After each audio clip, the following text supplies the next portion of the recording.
4000 pension అంటే మేము 4000 pension అంటే మీరు 5000 అన్నారు.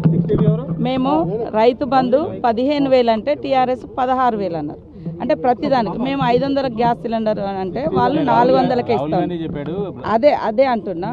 మేము ఒక్కొక్కటి చేసుకుంటాం. 100 రోజులలో ప్రతి హామీని కూడా అమలు చేస్తాం అనేది మా మేనిఫెస్టోలో పెట్టినటువంటి విషయం.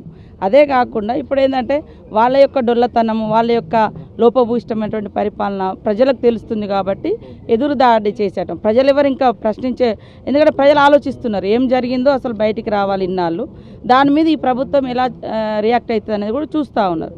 ఇప్పుడే అమలు కానీ హామీలు అంటే మేము అంటున్నాం, అదే మేము ఇచ్చిన దానికంటే ఇంకొక 1000-2000 మీరు పెంచుకుంటూనే ఇచ్చారు.